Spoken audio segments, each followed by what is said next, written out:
We're back. Let's do this Up and Adam show, season 3. I'm back. I look like a farmer. It's okay. We love it. Okay. Training camp is right around the corner. We're excited about that. Diving deep into the NFL storylines, a la Scrooge McDuck. Lots to talk about here. And guess who we are welcoming to the show? Future Hall of Fame linebacker Luke Kuechly. Who's the best linebacker in the game right now? That's what I want to ask him. Year with the McCaffrey Panthers. We'll get into all of that. And Wimbledon's underway. Former pro, current Tennis Channel analyst, one of my favorite people in the business, better interviewer than I, which I'm jealous of. Prakash Amritraj is here.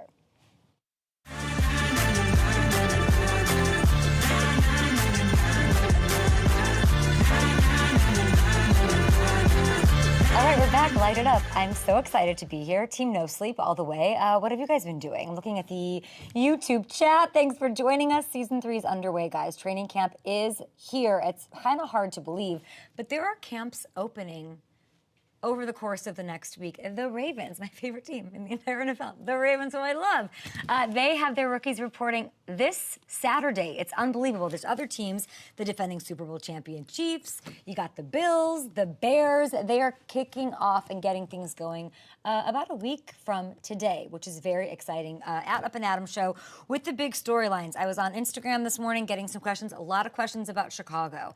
I had a lot of Chicago, I don't know if I can believe in Caleb action going on. I don't know what that's about. Jordan Love contract stuff, Brandon Ayuk stuff keeps coming up in the comments as well. So all it got me thinking about and excited about is the training camp tour. We're bringing it back, baby.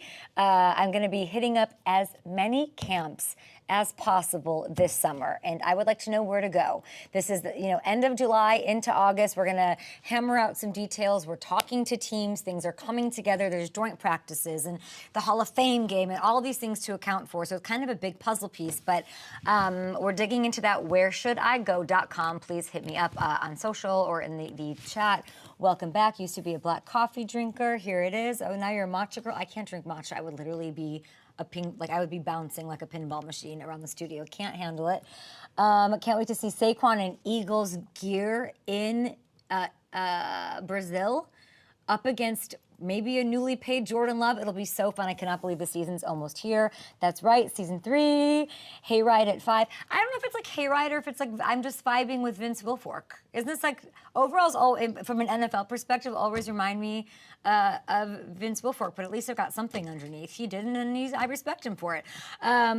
Okay, before we get into, I just went rogue there already. We have Prakash Amritraj on the program. He is absolutely amazing, and he's going to get me all sorted on Wimbledon.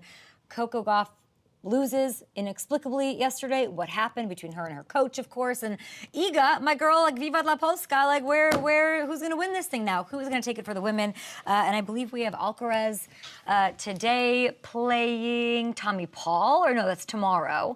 And then I do believe, I was just researching this. Let me see if I get this right before he comes out here. We have, who's Rune playing? Djokovic, which will be huge. A 21-year-old taking on the grizzly old veteran coming off knee surgery June 5th. So we'll see how that goes and what his analysis is on all things Wimbledon. Maybe get a little table setter for the U.S. Open, which is, like 6 weeks away. That goes sort of hand in hand with the kickoff of the NFL season. Here are some things that I want to talk about, things that I'm really excited to see at training camp this year. We had our morning call. It was a little bit longer than usual today because we haven't talked in like 3 weeks, me and the entire staff here. So we wanted to get out there that the top of the list of things that we are excited about as a show are Jayden Daniels. I mean, I get to watch him in person. We're going to go to Ashburn for sure. If we're talking training camp, that is on the list. I've talked about the Commanders a bunch this offseason and what an incredible job and a fascinating and appealing sort of magnetism this Adam Peters GM character has. Dan Quinn, always dynamic and powerful in what he can do. They reshaped the roster. And they did all these things, but it all hinges on the shoulders of Jayden, okay? If he has it, this team's going to be in the NFC playoff mix. So we've been hearing everything glowing out of Jayden, out of Washington. It's very encouraging. And here's DQ on his QB when they wrapped some of their minicamp action a couple of weeks ago. If you've been around the building or asked anybody in the building, one of the things that I love about him, he's got this demeanor about the execution, about the confidence. He's got a swagger to him. He really has a very firm handle on the things that we're doing, but he also has the humility of a young player. And so I thought, what a cool combination to have this presence as an older player, but yet the humility of the new and younger player, knowing that he has a lot to prove. And I thought, well, what a rare and really cool combination that is. You have your coach gassing up the quarterback in such a way that usually I'm a fan of the undersell, over-deliver part of this, but this is hard to not get excited about. You combine the mentality that DQ's talking about with the talent that we know he has during his Heisman winning season at LSU last year. I cannot wait to feast my eyes on what this looks like firsthand. And of course, the fans who were so excited about last year, these building blocks that are coming into play. I'm looking at Cliff on this. I'm looking at the talent around him at receiver. Right out the gates, that's sort of the only real question I have they done enough up front to set him up for success? Because as you'll see right here, the Commanders allowed the second most sacks in the league last year, fourth most quarterback hits. This cannot happen again this year with Jaden. They cannot do this. Poor Sam Howell, okay? They brought in 3 new starters up front. Didn't make any big splashes, which might be a good thing. It'll be interesting to see how much better they'll be regardless. Amped up to see what Jaden can do up close and personal. And, I don't know, is Hamilton around? Gotta say hi to Hammy. Is he here? Hammy! Welcome to the show. Season 3. Here we go. What's up? Jaden, from a keep him upright standpoint, what do we want to see as far as gains season? We have Prakash coming on who's in the gym everywhere he goes. But are we seeing that progress from Jaden in terms of bulking up, and how important is that? Yeah, it is going to be important because it's something we talked about during draft season. There's no real body comp to him at the quarterback position at the NFL level. That was one of the big criticisms of him throughout the process, is just his frame is a little slight. So hopefully we see some of those gains, but as you said, hopefully that line can protect him, because that was really the biggest thing that cost Sam Howell last year, was their inability to keep him clean. And obviously you invest what you've invested in Jaden Daniels. You got to protect him and keep him healthy. Yeah. How long is it going to take our control room to make a split of me and Vince Wilfork, you think? For the Kingsford, I'm working on it right now. For the Kingsford ad. Like, here I am. I need like a burger flipper. Isn't Kelsey part of that now too?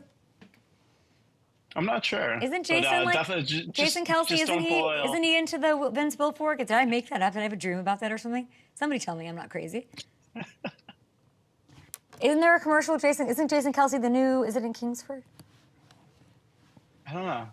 Just don't boil the ribs. That's all I learned from What are you? You got to get out of off-season form. We're on firing on all cylinders. For me to know commercials and you not? Weird. Okay, well said on Jaden Daniels. Very excited to get to Ashburn and check him out. And one of the best fan experiences and interactions we had all of last training camp. Oh, yeah. Was there with the new energy, and now another year of some stability. I'm excited to see what happens. I also cannot wait to get a front row seat to the quarterback situation in Pittsburgh. Are we going to Latrobe? Maybe. Should we go check out Steelers camp? I hope so. I've never been. And this is, for me, is the quarterback battle heading into training camp. Maybe one of the better ones I can remember. Usually when we get a quarterback competition, it's a rookie, it's a second-year guy against a journeyman-type veteran. So having a Super Bowl winner, an ever-polarizing 9-time Pro Bowler, competing with a talented, bulked up, by the way, young 3-year starter who, was it the situation? Was it the OC revolving door? Was it the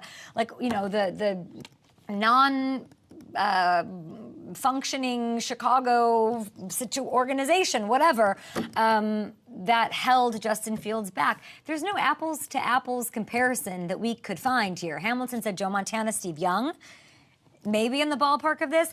So if I'm missing one, guys, let me know. I'm pretty sure this is a one-of-a-kind QB battle, and it'll be very fun to watch this play out. And most reports out of Steelers minicamp seemed to point to Russell taking control of the job, which makes sense-ish. But whoever it ends up being, it should be a major, major upgrade on what they had going on last year. They did not throw a lot of touchdowns last year, as we talked about ad nauseum going into our hiatus. But the question is, will it be enough to navigate the league's third toughest schedule? Does the schedule matter? Are we schedule people? Do we care? Tomlin doesn't care. I can tell you right there. He's not over there, woe is me schedule. Oh, it's going to be so hard in the AFC North. Not Tomlin. Yeah. But then again, I look at this and I'm like, shoot, this is like the most loaded division of all time. Oh my gosh. Okay, FanDuel Sportsbook giving the Steelers, let's see, longest odds, plus 750, plus 184 to make the playoffs, plus 122 to win over 8.5. Hamilton, this is kind of disrespectful, no? I mean, Mike Tomlin doesn't have losing seasons. They got this team to the playoffs last year with kind of a mess at quarterback. I feel like not just the quarterback position, they upgraded the roster elsewhere too. They strengthened that O-line. They brought in Patrick Queen. There's a lot of reasons to be excited about the Steelers. The only reason not to be excited is that full screen and the other teams in the division. Yeah. But you can't sleep on Tomlin. The temperature on Tomlin with the Steelers, I'd like to know. Steelers fans, we want to go to Latrobe. I need to know what the temperature is on Tomlin. I see some uncharacteristic, like, weirdness happening around his name that I don't like, and I will always be a Tomlin fan. Okay, I'm a big Luke Kuechly fan. I'm excited about this. Before we go, is there a place that you are, like, dying to go for training camp? I really want to go to Chicago. I know you were just there, but I want to get to see Caleb Williams. Yeah, and Keenan. Yeah. We love and that DJ. whole vibe. The whole energy. We got to bring the honey back to Eberflus. Yeah, Chicago. Chicago. What better place to start than Chicago, right? Then you can kind of go anywhere. Yeah, that's true. Maybe line it up with a Cubs game. We'll be back after this. Luke Kuechly, future Hall of Famer, who can break. Oh, here we go. There it is. See? There we go. Flip it. Okay, he looks good. He looks good. He's got, yeah. Who wore it better? Me, Obvi. Look at. Luke Kuechly on next. And then Prakash, Amritraj on the program. All right, guys, looking at your YouTubes. I haven't. There's a lot going on. Russell Wilson has been working out like a Rocky montage. Funny you say that. NFL fans, I don't know how well you know Prakash Amritraj, but if you go follow him on Instagram right now, it's likely that there's like Romanian deadlifts happening. He's probably like dragging an 18-wheeler with his teeth up a dirt road somewhere. He is like workout man, so he's going to sort of tell us what's going on. Okay, and overalls is all I needed. Listen, this is what does it for everybody. Easy for me. I've been wearing this for like 3 days straight. Team saying Fields, coaches and management saying Wilson. Might be a problem if loses Mount. Okay, come on, Hammer. Kelsey did a commercial with Vince Wilfork, and I believe he's also wearing overalls, unless this was some sort of fantasy that I had, in which case, I apologize. Gotta check the Eberflus summer glow up. He did have a beard that he said that his wife picked out for him.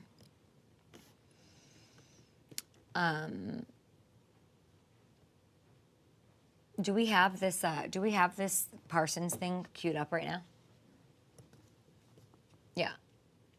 Can we cue it up for Hamilton? Hamilton, what is your I haven't seen this yet. Take me through this before we show Prakash.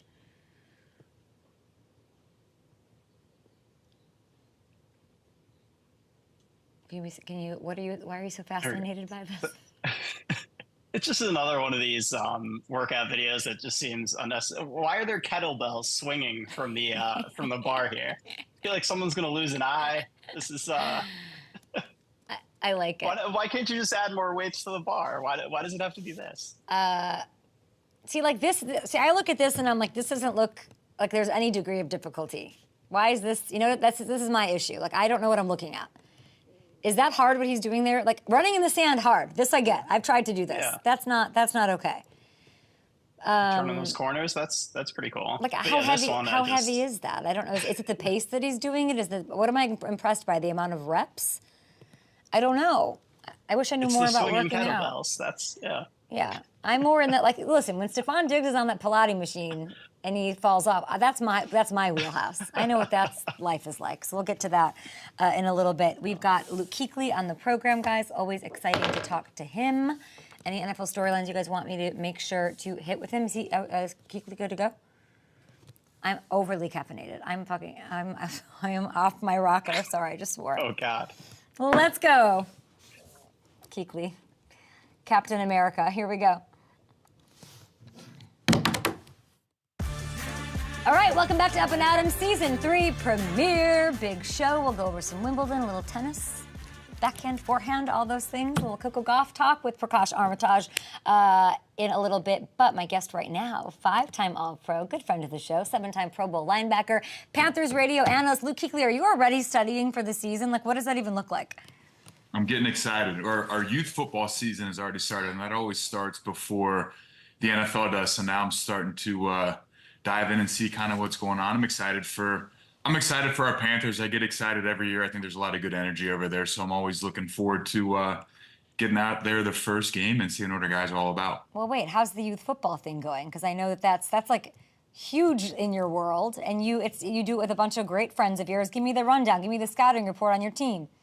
Oh, we picked up 2 new good coaches this year. So Greg Olson's the head coach. His dad, Chris Olson, coached in New Jersey for a long time, won a ton of state championships. And we picked up 2 new guys this year. Todd Blackledge has been a great addition for us. He lived in Charlotte. Greg hooked up with him before the season started and said, hey, you should join us. And then the newest addition is Jonathan Stewart. So Amazing. We got a ton of offensive guys. Stu's got the running backs. Todd is obviously an ex-quarterback. Greg and his dad are both offensive guys. So I got a full show of offensive guys. So I gotta try to find a way to get some defensive guys in the coaching staff moving forward. But these are all like your former teammates. I remember talking to you and Jonathan Stewart at an amazing FanDuel event in Carolina, launching sports betting in the great state. And they all have kids. You're just doing it. You don't have like a nephew or anybody out there. You're just like wanting to like go out there and stop offenses. You have no real connection to these kids. Yeah, I think it's fun though. So obviously I've known Tate Olson since when I moved to Charlotte. He had just turned a year old. So I've known Greg and Kara's kids for a long time, but it's such a great opportunity for us to have convenient excuses to hang out with each other. So now that Stu's there, we're just growing our group of buds that are go coach youth football. Let's talk about year of the McCaffrey wedding. You mentioned Greg Olson, Tate, the whole family. Everyone went crazy about this sweaty, fun, I call him most valuable wedding guest. Like, he is the MVWG at the McCaffrey wedding. Why would you think this was so surprising to people? What was going on here? I don't think it's surprising. Greg could be a professional wedding guest. You could tell him to come. He's going to bring great energy. He's going to have a ton of fun. If you need him to get on the microphone and make a toast, he might not even know you, but he's going to dominate that. He's just a great guy to have at the wedding. That wedding was a ton of fun. It was up in Rhode Island. A bunch of the guys from the Panthers, a couple of Niners were there, a bunch of his college and high school buddies. It was a great time, just a great opportunity to go see all of our buddies that we haven't seen in a long time. Did you pull Greg aside for any part of it, and were you like, let's really talk about this youth football game that we have? The season's opening up. Were you guys like in the corner drawing on cocktail napkins? The first night we did, because now Ryan Khalil is coaching his son. And so we were exchanging ideas, and I don't think it doesn't take very long for us to get out there and try to figure out, all right, how are we going to play this year? Are the kids going to throw the ball more? And that's the issue with moving up in youth football is every year, especially in grade school football, things change. As the kids get older, they can throw the ball more. How does that affect what we do on the defensive side of the ball? As you can tell, it's super important that we know what we're doing on defense. So yeah, year of the McCaffrey on offense. Madden cover boy, freshly married. He's got MVP odds. I'm sure they'll tell me in my ear what it is on FanDuel. Oh, it's plus 5,000. Plus 5,000 odds on FanDuel Sportsbook. Would you throw in with the Niners this year if you had to pick an NFC team right now? Would you go all in with them? Absolutely. I had an opportunity to play against Kyle Shanahan pretty much every year. I was in the NFL sometimes multiple times when he was with the Falcons. I love what they do on offense. I think it's difficult. The shifts, the motions, the wide zone, the play action off of that is just so challenging. And then you look at what they have on the offensive side of the ball skill-wise. Purdy's going into year 3. He's established himself as a really high-end quarterback. Christian obviously speaks for himself. Kittle, huge check. Debo, and then Ayuk. You know, they just have so many options to get the ball to in different areas on the field that it's so challenging. And then that defense is really good as well. So that's my team. Obviously, Christian's one of my best buds. He had a phenomenal season last year. Obviously, looking forward to another one from him this year as well. What was Brock Purdy like at the McCaffrey wedding? Ton of fun. What does that mean? He's I like how he is. I like his energy. we talked to some of the guys about him, like, what's he like? They said he's even keeled, doesn't get too high, doesn't get too low. And when you talk about that, you think of this guy must be stiff. He might not be any fun, but he's got some subtle sarcasm. He's dry. He's fun to be around. He was on the dance floor having a good time. All those guys, man, all those guys in that Niners team, I'm so happy for Christian that he's with a group of dudes that just love ball. They love each other. They love hanging out. You can tell that crew that was there from the Niners reminds me a lot of what we had in Carolina with, Thomas and Greg and Stu and Olsen and Cam, and I'm sure I'm missing some guys, Charles. We just had a great group of guys, and now Christian gets to have that same group of dudes in San Francisco. And so much of, I think, going into this year, any question about the Niners outside of maybe Shanahan and some decision-making or whatever to not being able to quite get there would be just can they get off the mat mentally? And it sounds like from everything you're saying, like they're full steam ahead. Absolutely. They've played twice in the Super Bowl with a large part of that team. Obviously, Purdy wasn't there, Christian wasn't there, but Kittle and all those dudes were there. So they get the big stage. They've been on the big stage. And the other thing, too, is they've been the team that people have been chasing for the last couple of years. And if you're not used to that, that's a heavy burden. But they've been that team the last couple of years. So going into this season, people are going to be chasing them again. It's going to be nothing new to them. Yeah, let's talk about your team. You mentioned Carolina there. Panthers head coach Dave Canales said that Bryce Young's very comfortable as a leader, but he's not going to be vocal. That's what he said. And Jadeveon Clowney actually said this about his new quarterback a couple of weeks ago. Take a listen. Yeah. I know he's just trying to fill it out. When you're a rookie, you don't want to step, but everybody's expecting bigger things from you because you're the quarterback. That's the only thing he don't know right now. Like, we kind of trying to pull him up there because he's the quarterback, The quarterback to me, is like one of the biggest pieces in the National Football League. You know that. Everybody buy into their quarterback, the play of his quarterback. They carry the team. So we need Bryce to energy. Like I tell everybody, it's all about his energy. If he believe it or not, we want to see you believe it or feel it. I don't know if I love hearing this from him. I want, what is Jadeveon saying there? That he needs him to be more vocal, more something else? Is it okay if Bryce Young is a quiet quarterback? I think when you look at leadership and what that looks like and what guys believe, I think you got to be yourself. And I think yourself naturally comes through as you get older, as you get more comfortable. That was one thing that all the older guys always told me, especially guys like Thomas. I got to learn from a really good leader that was very vocal. And he always told me, he said, hey, be true to yourself. Whatever that true to yourself is who you need to be, because guys on the team have been around long enough that they understand when you're being who you are and when you're putting on a front. So I think Bryce has to continue to be himself, continue to be comfortable. I think that the vocal ability of Bryce just comes with time. You look at last season, how last season went. It was a struggle, but I always kind of go back to what were these guys like in college? If you asked Will Anderson, what was Bryce like in college? I don't think there would have been any question if he was the leader of that team. There would have been no question if he was a guy that they felt like was vocal, a guy that they felt like was energy. I think Bryce is very intelligent. I think he watches a lot before he makes his move. I think he's very thought out. I think he does things on purpose. And yeah, he's quiet. But I think moving forward, he's going to be fine. I think he's going to find his footing. I think one thing that you've heard a lot from Canales and the guys over there is the relationships that he's been able to curate with the guys. And a guy like Bryce that comes in, I think as he continues to develop relationships with the people in the building, the guys on the team, all that stuff's going to come forward. I think he's got everything he needs to be a good leader. I think it's just he's going to do it when it feels right for him. What do you need to see out of him out there? Oh, man. I'd love to see the ball get down the field a little bit more. That's the biggest thing for me, and that's not all on Bryce. I think the ball getting down the field for us helps in a lot of ways. Number one, I think it creates space on the defense. If, you pack the box, you got 8 in the box, that safety playing in the post is at 10, 12 yards. There's nowhere to throw the ball underneath. There's nowhere to run the ball. But with the threat of the downfield pass and ability of guys to go vertical, there becomes these voids in the defense, especially in zone, that make life so much easier. So, it starts up front. We struggled Last year, I think we gave up over 60 sacks, and obviously that's unacceptable, but we spent a lot of money on the offensive side of the ball in free agency with our two guards. Robert Hunt and Damian Lewis were two guys that we paid a lot of money to secure Bryce's interior. And, you look at what New Orleans did for Drew when Drew got there. They signed two big hosses that played guard, and Austin Corbett's our center, big physical presence. And then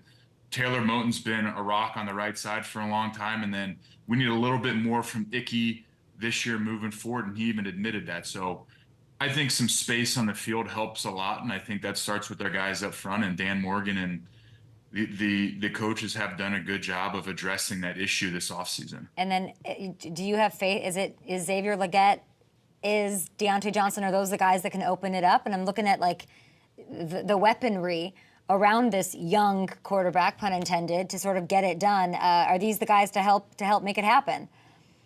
I think moving forward, definitely, yeah. I mean, we need some guys to play a little bit better, right? So, we need some more from our second round draft pick, Mingo, out of last year. He's got everything.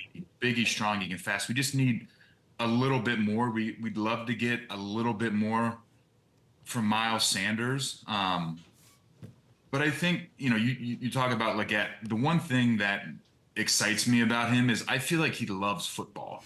Every time you watch his interviews, you watch him on the field, I feel like he's got a smile on his face. He's happy to be there. He loves ball, and he just wants to catch the ball, play physical, run through contact, and he can get down the field. So I think that we're in the process of improving that. I think the Deontay Johnson thing is going to be a bigger deal than what we think. Obviously, Thielen is going to be able to control kind of the slot, the middle of the field, but you need a guy on third down that can just go get open. They're going to play man. You're going to have inside help. They're going to try to funnel you there. Who can just go straight up win one-on-one man coverage? And that's what he does really well. So, like I said, do we have a Justin Jefferson, Tyreek Hill? Not right now, but do we need that? No. We just need guys that fit the system, fit well together, and then that can fit in different areas on the field. Adam Thielen, middle of the field. Legette hopefully can get down the field, and then Deontay Johnson can play outside and just uncover and beat one-on-one coverage. So I'm excited with what we have moving forward. Let's talk a little defense. There's a bit of a debate. I know you're not on social media very often, but there's a linebacking debate heating up online, my friend. You, as we discovered in our meeting this morning, you are the last off-ball linebacker to win Defensive Player of the Year way back in 2013, which is insane. I need you to tell me which off-ball linebacker has the best shot. And we'll take a look at the FanDuel odds here if it might help you, but you can go whichever way you'd like, Luke. Okay, so I think those first two guys are the guys that I would say have the best opportunity, and not to take anything away from Bobby. Obviously, I trained with Bobby. We're the same class. He's a Hall of Famer tomorrow. But those first two guys are like young in their prime. Roquan, to me, is like a tone setter, physical energy. He's the perfect guy to play Mike linebacker for the Baltimore Ravens. He's around the football. He's a tackle machine. He's got thump, he's got attitude, he's got edge. He encompasses what Baltimore Ravens are. I don't think he doesn't tackle guys, he runs through guys. And I love watching that. And then I've got a soft spot for Fred Warner because I feel like he is just so smooth. I think he's very intelligent. I think he's attacks the line of scrimmage, and he's really good in the pass game. So those are my top two guys right now. They play the game a little bit differently from each other. One AFC, one NFC guy, so a guy kind of works out perfectly. Yeah, I'm not going to let you get away with that. I don't know. I'm going to go Roquan then. I'm going to go Roquan because what gives him the edge? Thumping? I like his tenacity, his energy, the way he plays linebacker reminds me a lot of Thomas Davis. Yeah, just powerful, physical energy, passion. Him at the center of that Ravens defense just makes me so excited. You're making me miss football so badly. Oh, it's coming. Don't worry. When you start talking about dudes running through guys, just the way you're animated about it, it's amazing. So, is the Ravens sound like a pretty good Super Bowl pick? Honestly, what's the hole in the Ravens? I'm trying to think what could go wrong. I don't think there's a hole. I mean, everyone always knocks Lamar because he can't win in the playoffs. But I mean, the guy's been to the playoffs every year except 1 year, right? He needs to be healthy. He He's missed some games. He missed the playoffs. I was at 22. He missed some time in the playoffs. But if he's healthy, I think they've got a fantastic opportunity because they can run the ball. And you bring Derrick Henry in, and they just start handing the ball off and pounding and pounding and pounding it, and they play good defense. Yeah. And in cold weather games, it is so difficult to stop the run, and it's also really difficult when that quarterback is just running around everywhere with Lamar. The worst thing that happens is you guard everybody, you sit in zone coverage, you guard everybody for the first 4 or 5 seconds, and then boom, Lamar starts running around, and you're chasing guys, and then you're chasing Lamar, and then they get back in the huddle, and you chase Lamar 25 yards, and then they pound the ball with power. They put Derrick Henry back there, they put Patrick Card back there, and they run load power right at you, and it's just like, God, like, when is this going to stop? So I think if they can just play their game, I think they've got a great shot. You know, your former teammate Cam Newton on his podcast recently said that Lamar Jackson is the best dual threat quarterback of all time. All time. Mm-hmm. You got to see Cam's MVP season firsthand. Would you take peak Lamar or peak Cam? I'm partial to Cam, and I'll say this. I think that playing against Cam Newton would be so difficult because of how physical he was. He's big, he's physical. Lamar is a pain to tackle. He's a pain to get your hands on. He's a pain to keep in the pocket. But you can get on him, you can get him on the ground. With Cam, he's running through you on 3rd down and 1, 4th and 1, 4th and goal, 3rd and 2 at the 2-yard line. You know exactly what play's coming. He's going to be 6'5", 265, running power with Tolbert as a lead blocker, and it's like, good luck. I mean, Cam out there is bigger than most defensive linemen. Like, he's huge. So he's stupid. all of 6'5". He was 2'6". I don't care what his weight said. They always had him at 245, and I was like, that's just not correct. So training camp's almost here. What's your best Cam Newton training camp story? So you have it ready to go. I love it. Yeah, I've got 2 of them. I just remember we were playing. This was 2015. Down in Wofford, and it was hot halfway through training camp, and we were really good on defense that year. We were really good on offense that year, and that was the year that Josh Norman kind of came out of his shell. He had a couple pick sixes early, was locking guys down the whole year, and Cam and Josh had been going back and forth all practice. Cam was throwing at Josh, completing balls. They were running their mouths. And Cam threw a pick to Josh, and Josh ran it back for a touchdown, and the whole time was waving at Cam, pointing at him, yelling at him. Cam goes over, grabs Josh, and there's a picture of everybody around Cam and Josh, and Cam is holding Josh, like pushing him to the ground, and he's smiling. And it is like prototypical Cam, smile on his face, but just the biggest guy on the field. And it was kind of one of those things where somebody's having an altercation with the quarterback. And typically it's like, hey, everybody go defend the quarterback. Right. When it was Cam, everyone's like, he doesn't need any help. Yeah. So there's a picture online, Cam in his red jersey, Josh, him yoking Josh up. Yeah. It is hilarious. I remember the picture. I remember the fight. To me, it was a fight. I do. Tell me if this is a stretch, but I'm I'm a drama queen. Oh my gosh, we have it. Exactly. By the way, Control Room, season 3 on fire. Like we did not plan this. I remember this, but I feel like, tell me if I'm wrong, this moment, this fight sparked something. Like this was like, the intensity, like this sparked a Super Bowl run situation, in my opinion. I remember thinking back on this, like from an outside perspective, it was like, oh, they're ready to go. I think it just shows the competitiveness of the team. You know, Cam and Josh, two of our most important players, didn't back down from each other, got into it. And then at the end of practice, it's like it never happened. Guys are joking about it. It's like it didn't happen. Cam's helmet got ripped off. Josh was yakking at him. They get separated. We go into the locker room, and it's like it's just not a big deal. And I think it just shows how close all the guys were, number one. Number two, the competitive fire that everybody had. And number three, a lot of it that year was how good Ron was with the guys. He let us take care of ourselves. He let us police ourselves. He came up to some of the older guys and was like, hey, is everything good? And everyone said, yeah, it's fine. And he never brought it up again. It was just, you guys go have fun, go compete, get into it. I need to see energy and passion. But at the end of the day, we're all on the same team, and let's do everything we can to win games moving forward. It's a good coach and a good man right there. Last one for you. Your former coach, the Bills, they have a new defensive coordinator, but Sean McDermott hasn't decided who's calling plays on defense this season. He was your DC in Carolina, so you're a perfect person to ask. And I do believe he called plays on defense all last season. So, this Buffalo team needs to get over the hump. They've got Josh Allen, speaking of big, crazy quarterbacks that are huge and tough to take down and stop. What do you make of Sean McDermott and who should be calling plays on defense in Buffalo? I thought he did a really good job last year on the defensive side of the ball. The guy they hired, his name's Bobby Babish. He was with me in Carolina.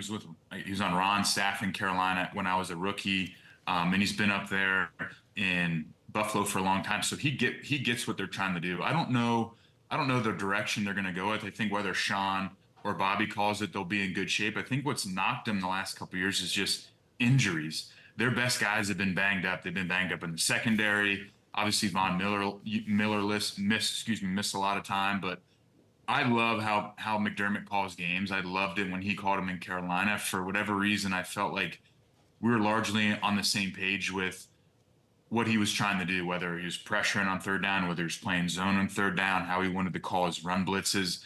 I had a really good feel for him. I think he had a really good feel for me. So if I was playing backer up in Buffalo, I'd probably like it. If he was calling plays, the same thing with Bobby as well. Amazing. Love to hear that. And given everything, they were still, I think, a top 5 defense all last year. Yeah. So hopefully they can get it going on offense without Stephon Diggs as well. Luke Kuechly, like you never left. I mean, go crush it. Enjoy like scheming up those I don't even know, youth football plays with your boy, with the Olsons and everybody involved. And I'm sure we'll talk to you down the stretch, man.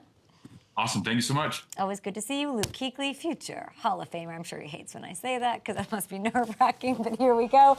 Up next, former ATP tennis pro, renowned Tennis Channel analyst, the most disarming, charming, oh, he's about to rizz me up, isn't he? Prakash Amritraj joining me on No Sleep. I'm so sorry. I look like a crazy person right now. You look great. No, I can't even get up, I don't think. Am I attached to this? Come here. Hi. Thank you for doing this. Excuse me. Little Wait. Wow. Summer thing. What's happening? Oosh. What's up? Oh, yeah, the white party photo. Let's go. How did I miss you at this white party is the big question. So, wait, did you go to the first one? I was at both. Both. And I didn't see you. And if you ask Jackie, I was dancing up quite a storm, wasn't I, Jackie? And I missed you. So thank you. We are on YouTube, just so you know. I gotta wait till from March. I gotta wait all this time for us to hang out. I'm sorry. Every time I try to hang out with you, you are world traveling. You are never around. You never want to hang out with me. Did you think when you were going to the white party, maybe your good friend Kay would want to come? You know what? Your good friend Kay, who's like, hey, let's hang out all the time. Let's go to coffee when you're back from... I'm gonna check our text messages. I think when you're back from Italy. You were gonna let me know when you came back, because you were the last one to travel. So technically, we put the blame on that side of the table. What happened? What is going on at Wimbledon? Oh. I did all this reading this morning, and you gotta get me straight. It all went out the window. No, I have it all, but I'm just like, I can't wait to get into this. Like, who's gonna, if I was a betting woman, like, who's gonna take it for the women? I mean, on the women's side. Come on, Iga. What the? It's not her thing. Grass is just not her thing. There are too many. Don't say grass is not her thing. Grass is not her thing. Is it true? Yeah. I mean, just no one can touch her on clay. I don't know. I would say, being the world #1, I would say grass might be her thing a little bit. No? I would beg to differ. I guess everybody's got their opinion. What have you been doing? What's the last place you traveled? Why aren't you in? Why are you here? I was 12 out of 14 weeks I was gone. Yeah, but isn't that the one? It is, but we kind of have a skeleton crew there because ESPN has the rights. French, we have the rights. Oh, got it. So I was there and all that. Got it. Some paper towel on your forehead and your cheeks. Oh, God, see. I'm making me nervous. See, look, I'm sweating. It's making me sweat now. Thank you so much. I'm a farmer in the Dell over here. It's the best we're gonna do. I'm I need a nap. I need an Air One smoothie. I wore black, by the way, to the white party. No, you didn't. How did I miss you? I don't know how we missed him. We were in Malibu all day. He was in Malibu on the 4th. I saw after the fact. I was at Soho first, and then I went to the party. Yeah. We were like dead center. We were dead center. No. Who's we? I was. There were 4 tables in the center. Where were you? I'm upset. I think you took a picture and went home. I'm calling. Like legitimately. I don't think Prakash got in. I think you just took a photo up. Okay, what am I interviewing? Prakash? Prakash? Hey man, I'm getting ready for the show. We're ready for you. Everyone gets into character differently, okay? Jess, I feel like that was inappropriate. I've never seen that before, but why aren't you wearing any pants, Prakash, Amritraj? Where is the show airing? Can we show that? Why would you put that out there in your underpants? First of all, I was getting into character for the show. I have a process. I was listening to a little, something, and then they happened to open the door. It's supposed to be locked, and then now it's on Up and Adams, and look what happened. I want you to know that's your introduction to an NFL audience. Let's give you a proper introduction. You've won a national championship at USC, spending 10 years on the ATP World Tour. But that's not all. You are an actor, a producer. You're very charismatic, very charming, disarming, and truly one of the best interviewers in our business. And you do it all for Tennis Channel. How do you do it? What is your favorite part of disarming an Iga Świątek, a Carlos, when they come and sit with you at a desk like this? Well, you're sensationally sweet. But, my favorite part is I've been in their shoes. Yeah. And I know what it is to be able to kind of go out there and be vulnerable on a tennis court. So there's a bit of trust. They know that I've been there. So, there's never any kind of cheap shots. I'm always coming from a place of, I know how difficult it is to put yourself out there. So I think when you start with that trust, you get stuff you wouldn't normally get. Like you and Serena and you and Venus. We have had some good times together. How does that happen? I'll tell you what, this is how it went down. I think it was in the mid-2000s, something like that. I was still playing on the tour, and somehow I ended up at a SB party at Serena's house. And we hadn't really hung out too much before that. And my brother and I were the last people to leave at like 8 in the morning. We were doing karaoke, and then we just kind of became like family. Weird. Yeah, so you talked to Serena. Me, you won't invite to the Malibu white party. No, technically, you were supposed to hit me when you got back because you were traveling, Europe, we were gonna hang, and then I never got the text. You're everywhere. Like, take a look at Prakash with your Instagram is my favorite little mining for like, what is, people go to Dumois for their celebrity news. Look at, first of all, the outfit is absolutely insane. How was your 4th? Who was there? Is it the food god back there? I think it is.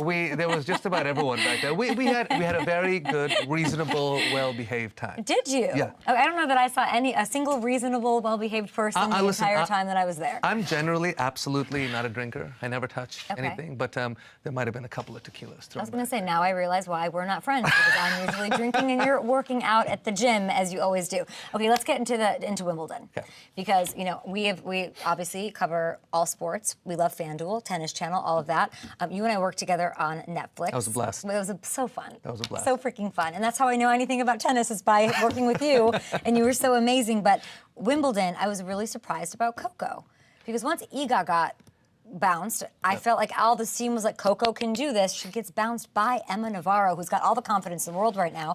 But I feel like she had a lot of momentum. What did you make of this match? I think overall, grass isn't a great surface for Coco. She's got that massive serve, which can get you a lot of free points on grass. She steps into that backhand nicely, but her forehand, it's a super Western grip.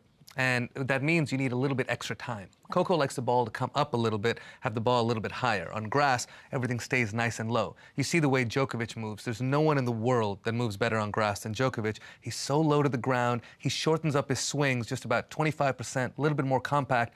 I think that hurts Coco. And Emma was able to be a little bit more aggressive, rush her, take a little bit of time away. And it's interesting, for a player as great as Coco, She's never made it past the 4th round I know. at Wimbledon. So I think in the future she will have to make a couple of adjustments there. But good news for her, hardcourt season is just around the corner. I feel like she didn't have answers, and she was looking at the coach. There's a lot being made about that. Of course, I learned all about him because we got to work with Andy Roddick and Agassi at this Netflix event that was so incredible, the Netflix Slam. And she was asking, like out loud, asking him things. What did you make of that, and what do they need to get right before the Open? Well, body language-wise, as a player, you're always checking out the other player. You can be toweling up, but you got the corner of your eye on the other player. And when you see Coco, who's generally just, her body language is so strong, it intimidates from that side. When you see her questioning, going to the coach, as Emma inside, you know, you're doing a little fist pump and you're feeling good about that. Uncharacteristic, but you know, it was exactly how it was. She felt unsure out there, and she wasn't quite sure how to be able to make those adjustments. If you were wanting to have some fun at somewhere like, you know, FanDuel Sportsbook, and you're looking at the women here, now no Iga, no Coco, can Emma ride this momentum deep into this thing? What do you like? Who do you like? Wow. Well, I tell you what, bottom half, I actually like Emma to be able to come through. I think she'll take out Paolini. I think the other quarterfinal there, it's a player who's never even won a Grand Slam match before, and Dana Vekic. So I do like Emma to come through, which would be spectacular for the U.S. But top half, you know, Rybakina's she's playing some nasty tennis. She lost 1 set to Sigmund. Other than that, she's won the tournament before, and her game fits very well for the grass. Okay, everybody, I would trust Prakash on this. I don't know what he just said, but I'm going to rewatch it and like go have some fun with that. Djokovic, he's got Rune, who's a 21-year-old killer. They've played each other, I think, 5 times. Rune's won twice. You've got a 37-year-old greatest player of all time coming off a knee surgery June 5th. Look at me, I did my research. I was just going to say, are you sure you're not like a tennis expert? I'm so well-researched when I have to talk to you. Off your tongue like that. What's the one thing I need to look for in this quarterfinals matchup? I think you got to look out for Holger's execution. Holger's one of those players who has the ability to transition from a baseline game into that net game. And when he was playing his best, that's what he does well. He attacks, has the drop volley, all the tools you need to beat Djokovic. Problem is, I think Djokovic moves better here. And when you step out onto that center court against Novak Djokovic, that's a different feeling. You hear the fact that he's won this thing 7 times. All of that can get into your psyche a little bit. It's not like when he beat him at Rome. It's not like when he beat him in Paris. It's a different situation. Center court, Wimbledon, that's the hallowed ground of the sport. So as long as he can overcome that, execute well, he's certainly got a shot. I still back the GOAT. You think how many more Grand Slams does he have in him? Federer won his last one at 36. You've got Joker out there at 37 right now. If he doesn't, you think he wins this whole thing? He could win this whole... Here's my take on that. He won 3 out of 4 last year. So still playing dominant tennis, number 1 in the world. Amazing. Every great, I think, has that one last trick up his sleeve. Like when Rafa won that Australian Open, he was down 2 sets to love against Medvedev, won the French that year. I think that was it for him. Tiger Woods, when he won that last Masters. Foreman, when he beat Michael Moore. I think Djokovic has got one more in his bag, at least. What is, like, in terms, you know, when I'm watching in my sport, when I'm watching Tom Brady play his last year, what could be his last year? Even I'm looking at Aaron Rodgers, 39 coming off an Achilles. How much longer will I have this greatness before they retire? Are you watching that? Is there like an emotion to that, a rawness to watching Djokovic? Do you feel like it's, how near the end do you think we really are? I think we're closer than we think. I think last year he's saying, oh, I'd love to play for another 5 years. Right. But I think with the reality of Rafa leaving, that hits him in a certain way. Just like when Federer left, it hit Rafa in a certain way. Djokovic has said, Rafa Nadal is the most important rival I've had in my career. And when that person leaves, I mean, you think back to the 80s, when Bjorn Borg just walked away from the game at 25, it viscerally hit John McEnroe. It was tough because in those quiet moments when you're practicing and training, you have Nadal in the back of your mind, pushing you that extra bit. You feel like throwing up, you go that extra mile because of him. When he's gone, you have to find new motivation. And when you have every record in the book, where do you find that? So I think he's looking at another slam. Olympics is very important for him, something that he hasn't won yet. But I think when you say it's closer. important to him, like, what do you, not his legacy, is it? I mean, he doesn't need anything else. Right? He doesn't need anything, but the way Djokovic functions, I think he wants to leave nothing to question. Like, for example, he's already got 24. 24, yeah. Rather. But Margaret Court has 24. I don't think you can put them in the same conversation. Margaret Court won hers at a time where, you know, at times there were 16 people in the draw at the Australian Open. Highly more competitive, so I think his 24 means more. But I think he still wants 25 because no one has 25. He doesn't have an Olympic gold medal. So I think he doesn't want to leave anything to chance. Yeah, so with Carlos Alcaraz playing the way he is and all of that, he doesn't want to, he's so young already, or still rather, and he's about 21 years old. Man, I love that kid. Really? He's got this energetic, infectious energy. The best way I can describe it is, when you're 9 years old and you jump and you try to touch the moon, you don't, but you know what, I can get it that next time. And you still jump and you believe you can. That's what he's got. I feel like when he loses, when he's losing, he's still like having the time of his life out there. Like, I love watching him. It's that smile, and it's a genuine smile. He enjoys himself out there, and a lot of times he goes for shots to entertain us, not necessarily what's the smartest shot out there. How special is that? It's amazing. So are we rooting for a second Wimbledon crown for him? I think a Djokovic-Alcaraz rematch would be special. I think that would be special. I would love that. Quickly, before we take a break, I was reading somewhere this morning that we're trying to maybe take a 5-set situation to 4 and then a overtime sort of vibe. What do you make of that from the men? You're out. You're a tradition. I'm a traditionalist. I'm old school. But here's my situation. When you have a Djokovic playing a Lorenzo Musetti, for example, at the French Open a couple of years ago, Musetti won the first couple sets.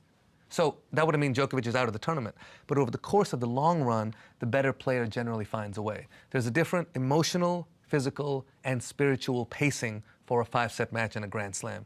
I think it would be a crime to take that away. So your pick to win Wimbledon for the men is? Just like that? You can put yeah, a spot like that. Just like that. I think it's going to be an Alcaraz-Djokovic final, and because I know it's supposed to be hard for you Carlitos, to be best friends with him. I know.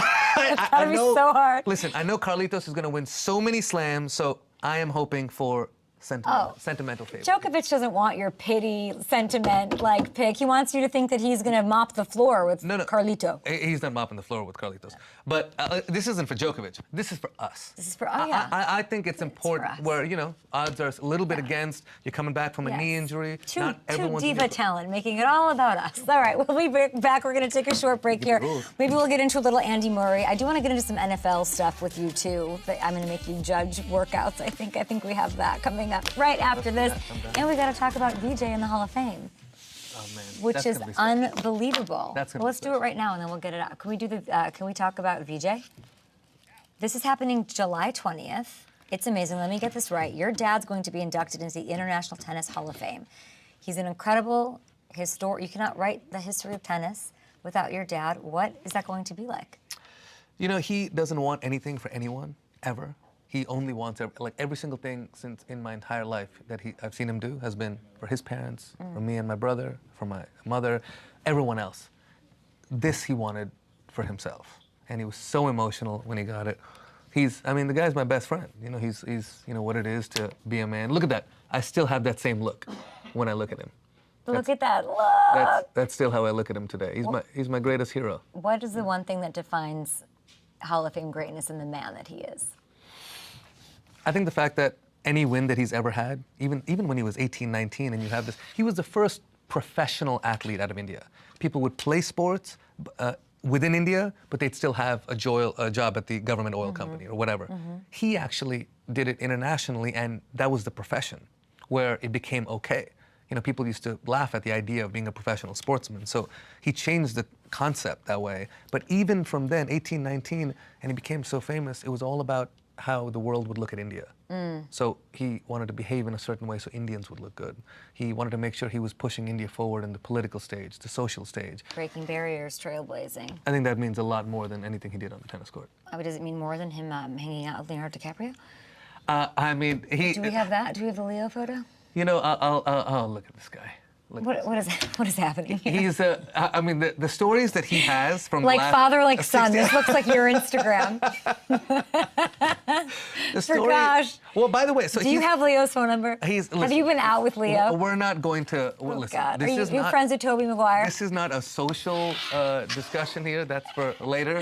I wasn't. Oh, you're on the wrong show. You're on the wrong show. By the way, this is completely off guard. I do want to say it's VJ Amritraj Foundation.org. We have it right here. I think we'll put it out as well with all the good that he does, because it's, leading up to this huge induction. It's just amazing, all the things, not just on the court, but off of it. It's really amazing. Thank you. About 18 different charities in India, mostly women and children related, couple for the elderly, remarkable stuff. Oh, amazing. Okay, there. He's like, you didn't think I was going to ask about you and Tobey Maguire and Leo at the white. Pulled some pretty impressive Who's stuff the coolest? Who's the coolest person you've ever seen in a gym? In a gym? Yeah. Have you ever seen anyone that you're like, holy shit, that's Sylvester Stallone, or like nobody? In a gym? Yeah, never. You don't. Yeah.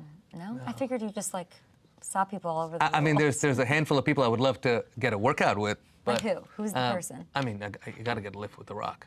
You would get a lift in with The Rock. I would love to get a lift with The Rock. Do we have any footage of Prakash working out? I want to get a lift with The Rock. Do we have any in his iron paradise. What is his iron paradise? Traveling circus that he takes everywhere. This is your traveling circus. Any man who has one of these belts, I have a lot of questions about. What do I need to know You know, he works on the posture a little bit there. What is the goal here? What are you working towards? Well, first of all, you know, I got a couple projects I got to get ready for. But Tell me. This is my therapy, Kay. This is where you got to keep the mind right to be able to do what you need to do. I know. Look at that hold up at top. All I know is I was eating French toast in Vegas the morning we worked together, and you were up at 4 in the morning doing Romanian deadlifts or some crazy thing. The previous night, you said you were going to join me for the Romanian deadlift, and then you didn't join. So let it be known on the show. Now you know me.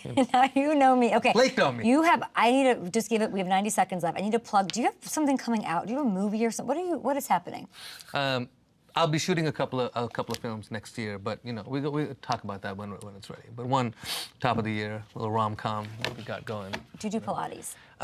No, but I tried once and it was just brutal. Well, we have Stefan Diggs. I don't know if you saw This Is My World. We have all these crazy workouts. That Here kid's he a is beast. falling off. No, he's like falling off of a Pilates machine. I will challenge you. I'd like you to come to a Pilates class with me. Oh, look at that, brother's doing good. Because can I tell you that I think I could kick your ass at Pilates? Oh, brother. I think I could take you in this. This is like the one thing physical challenge I think I could take you in. I'd accept that challenge. You would? You think you could not have the shakes? I didn't say that, but I would accept the challenge. As long as I get enough caffeine before, I'm good to go for just about anything. Pre-workout, sponsored by Creatine. Jackie, how good? I'm pretty good at Pilates. What? I don't know, I'm just saying. What happened to her voice just then? When she did the whole, the pre-workout. Was that the bro voice? I don't know. The gym bro voice? What's next for you? Montreal, Cincinnati, emceeing a very cool U.S. Open, player party, food, culinary thing before the Open, and then the U.S. Open. So I'll be your guest at the U.S. Open. I'm excited to go see. You have a standing invite. To go you just ghost me most of the time. You're the best. Prakash, Amritraj, guys, check him out on Tennis Channel, giving you the best interviews and just bringing humanity. Even if you're not like a huge tennis fan, watch it all. It's amazing. Thank you so much. And go, Emma. Emma, let's go. I'm on Team Emma. She could take it. Wow, that would be wild. You killed it. Thank